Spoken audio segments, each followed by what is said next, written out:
MS યુનિવર્સિટીની હેડ office ખાતે વિદ્યાર્થીઓના એડમિશન બાબતે વડોદરા સિટીઝન ફોરમના નેજા હેઠળ યુનિવર્સિટીના પીઆરઓને આવેદનપત્ર આપી રજૂઆત કરવામાં આવી હતી। એમએસ યુનિવર્સિટીની હેડ ઓફિસ ખાતે વડોદરા સિટીઝન ફોરમના નેજા હેઠળ કોમન એક્ટ હટાવો યુનિવર્સિટી બચાવોના સૂત્રોચ્ચાર સાથે સ્થાનિક વિદ્યાર્થીઓને 40% સુધી યુનિવર્સિટીમાં પ્રવેશ આપવાની માંગ સાથે પીઆરઓ હિતેશ રાબિયાને આવેદનપત્ર આપી રજૂઆત કરવામાં આવી હતી। મહારાજા સયાજીરાવ યુનિવર્સિટી જે યુનિવર્સિટીમાં વડોદરા શહેરના સ્થાનિક વિદ્યાર્થીઓ ભણીને પોતાનું કેરિયર બનાવી શકે, કારકિર્દી બનાવી શકે, જેના માટે આ યુનિવર્સિટીની સ્થાપના થઈ। આટલા ટાઈમથી આંદોલન ચાલે છે, રજૂઆતો ચાલે છે। યુનિવર્સિટીના વાઇસ ચાન્સલર પાસે ટાઈમ નથી મળવાનો, તો વિચાર કરો કે જે યુનિવર્સિટીમાં એક વાતાવરણ વિદ્યાર્થીઓને ભણવા માટેનું વાતાવરણ મળવું જોઈએ, અહીંયા તો ડરનો માહોલ ઊભો કરવામાં આવે છે। વાઇસ ચાન્સલર નાની વાતે પોલીસ બોલાવે, નાની વાતે છોકરા ઉપર કેસ કરે ને એવું 10-15 નહીં 200 વિદ્યાર્થીઓ પર પોલીસ કેસ કર્યો। આ ગુનેગારો છે, આ બધા વિદ્યાર્થીઓ છે, પોતાનું કારકિર્દી બનાવાયા છે, પરંતુ આ એક જેલનો માહોલ, આ એમએસ યુનિવર્સિટીમાં આ એક જેલનો માહોલ બનાવ્યો છે।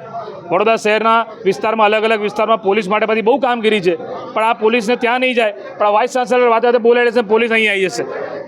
આ બાબતનો સખત વિરોધ કરીએ છીએ। આ જે પોલીસ કેસ થયા છે પાછા લેવા જોઈએ।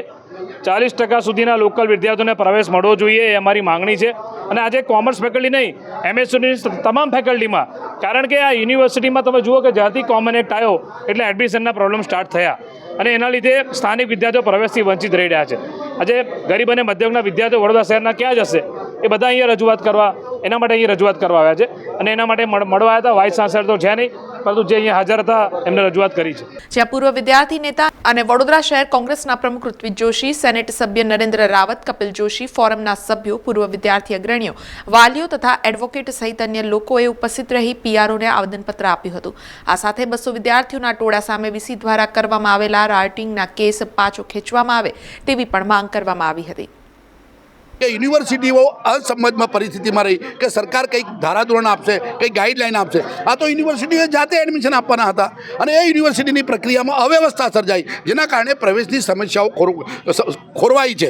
અને એના માટે અત્યારે અમે યુનિવર્સિટીના વાઇસ ચાન્સલરને મળવા આવ્યા, હાજર નથી, રજિસ્ટ્રાર હાજર નથી। અમે મારી માંગણી 40% ઉપર એડમિશનની છે। એનું કારણ એ છે કે વડોદરા શહેરનો વિદ્યાર્થી ક્યાં જશે? આજુબાજુ 1 લાખ રૂપિયાથી વધારે ફી ભરીને જ્યારે જવું પડતું હોય, અને સૌથી મહત્ત્વની બાબત, વડોદરા શહેરની બહારના વિદ્યાર્થીઓને 43% સુધી એડમિશન મળ્યું। આવી ક્રૂર મશ્કરી, આટલી અવ્યવસ્થા અને આ પ્રકારની ગોઠવણ એ ખરેખર ગંભીર છે કે જેમ તમે 5000 બેઠક હતી 1400 બેઠકો કેવી રીતે વધારી?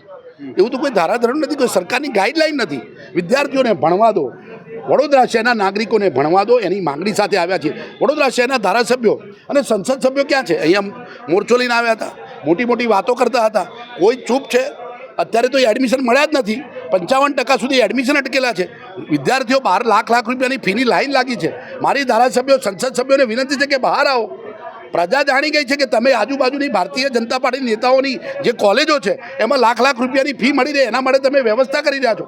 અમારી માંગણી છે કે 40% ઉપર વડોદરા શહેરમાં જે વિદ્યાર્થી છે એને પ્રવેશ મળે ને એના માટેની અમે માંગણી કરી રહ્યા છીએ। આજે એમના તરફથી જે માગણી છે કે આર્ટ્સ, કોમર્સ અને સાયન્સ ફેકલ્ટીમાં 40% સુધીના વિદ્યાર્થીઓને પ્રવેશ આપવામાં આવે તો યુનિવર્સિટી હંમેશા વિદ્યાર્થીઓના એડમિશન માટે પ્રયત્નશીલ રહી છે।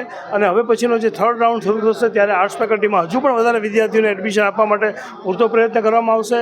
અને કોમર્સ તથા સાયન્સ ફેકલ્ટીમાં પણ યુનિવર્સિટીની જે હાલની જગ્યા છે, ઇન્ફ્રાસ્ટ્રક્ચર છે, ટીચર્સની અવેલેબિલિટી છે, તેના સંદર્ભમાં યુનિવર્સિટી પોઝિટિવ વિચારી અને અંગે ચોક્કસ કાર્ય કરશે। કે ભૂતકાળમાં બરોડામાં 2000 વિદ્યાર્થીઓ હતા, જ્યારે બરોડા કોલેજની સ્થાપના થઈ ત્યારે સમગ્ર વડોદરામાં 1000 વિદ્યાર્થીઓ હતા।